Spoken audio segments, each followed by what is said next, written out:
Quero saber de você aí de casa como é que está a sua saúde, gente. O outono chegou e com ele uma série de mudanças no clima que podem afetar a nossa saúde, principalmente de quem tem alergias.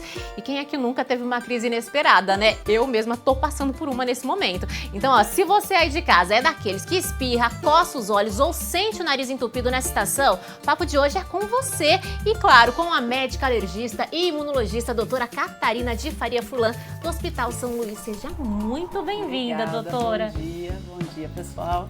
Bora começar então esse papo, né? No outono, como eu falei, tende a atacar. Eu tô sendo uma dessas vítimas, viu? Dessas alergias que vêm com tudo. Eu quero saber por que essa estação costuma, né, ser muito corriqueiro esse tipo de doença. Então, essa época do ano a gente costuma ter a temperatura um pouco mais fria, né? E o ar fica mais seco também. Isso acaba funcionando como um irritante para a mucosa respiratória. Num paciente com rinite, um paciente com asma, ele já tem uma mucosa respiratória mais inflamada. Então, quando ele tem contato com algum agente irritante, por exemplo, o tempo seco e frio, ele tem mais chance de ter uma exacerbação da doença. Olha só, e nesse caso, né, você falou do tempo seco e frio, a umidade relativa do ar está super relacionada a isso, né, doutora? Também, super relacionado. Quando a gente fala, né, dos sintomas agora, dessas alergias, como é que a gente... Alergias no outono, né, de outono, basicamente, que sempre atacam. Como é que a gente faz para identificar e diferenciar também, né, de uma gripe comum, por exemplo? Quando o paciente tem uma infecção, né, uma virose, uma gripe, um covid, um resfriado, geralmente ele tem aquela indisposição, pode ter febre, a alergia não dá febre, vai ter dor no corpo, dor de cabeça, outros sintomas, né? Quando a gente está pensando numa alergia, febre não tem, né? A alergia não dá febre. E tem aquela coceira no olho, coceira no nariz, às vezes até coceira no ouvido, na garganta.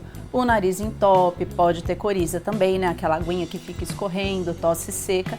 E no asmático, a crise de asma também. E tem como a gente prevenir, né? A gente já falou aí que o tempo, infelizmente, é uma das consequências, né? Que leva a gente a atacar essas alergias. Mas tem como a gente prevenir, por exemplo, em casa? Quais atitudes que dá para ter para evitar esse tipo de crise?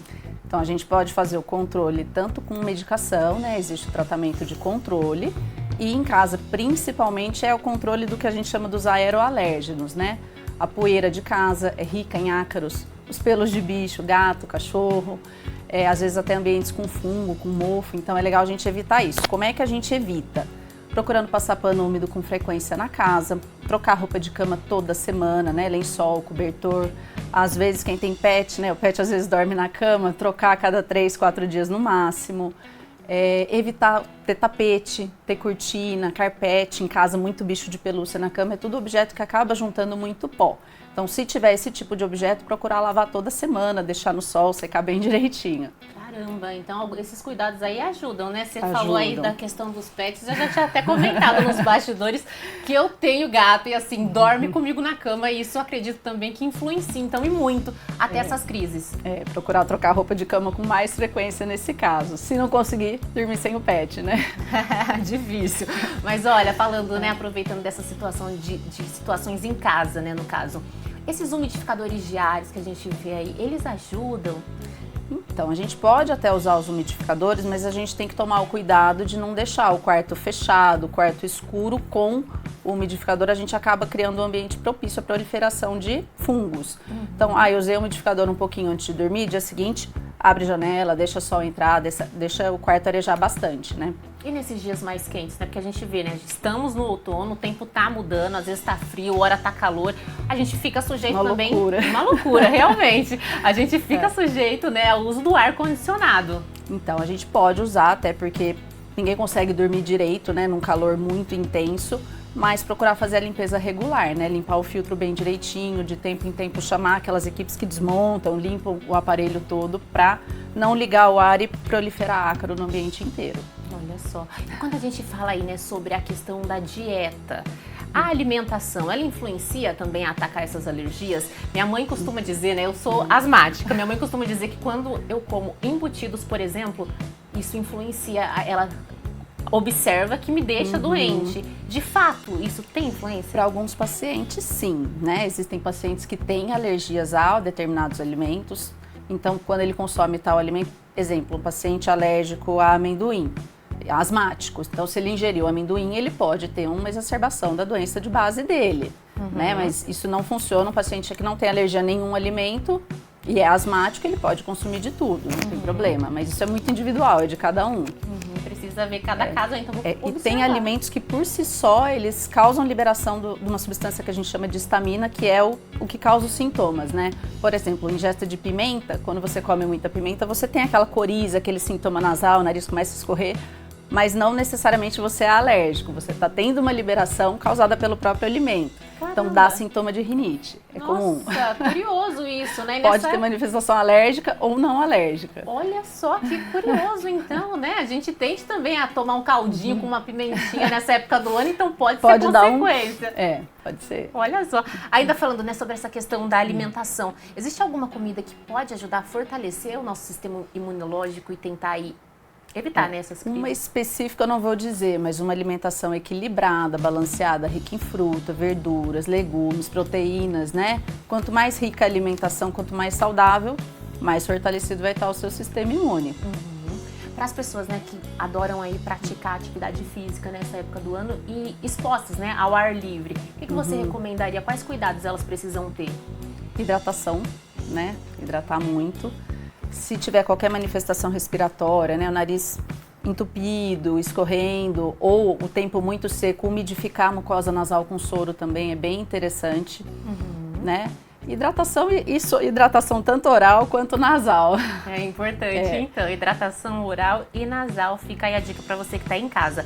Agora, né, falando sobre quem já tem um histórico de alergia, eles devem começar a usar o medicamento, algum tipo de medicamento, antes mesmo da crise ou não? É recomendado esperar de fato acontecer? Não, o ideal é o controle mesmo, é a medicação profilática.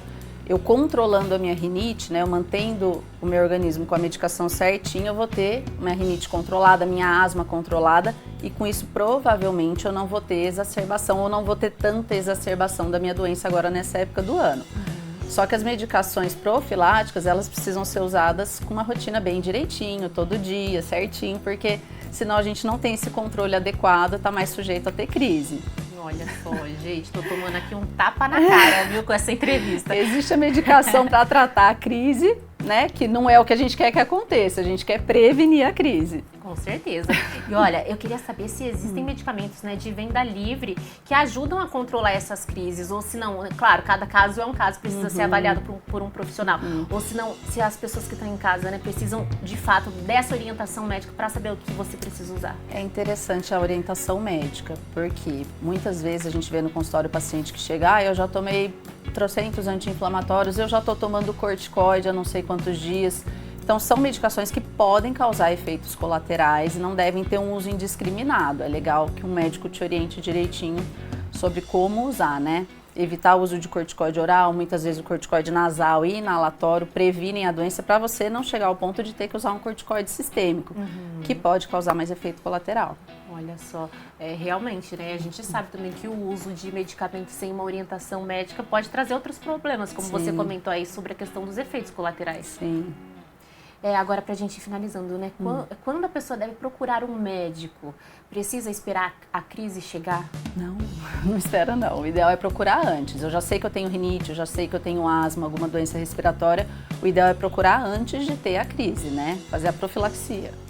Com certeza. Então, alguma dica para quem está em casa acompanhando que você queira deixar aí, algum recado? Bom, se você tem sintoma alérgico, né, o ideal é procurar um especialista, procura um alergista ou um pneumologista, né, no caso de um asmático, as duas especialidades podem te ajudar, mas não fica sem tratamento, porque essa época do ano é uma época bem complicada. O tempo seco, o tempo frio e os vírus circulando, né, muito. Um asmático que entra em crise provavelmente vai ter sintoma mais grave. Com certeza, a gente sofre bastante, viu? Obrigada, doutora, pela participação. Obrigada a você. Foi um prazer falar Igualmente. com você.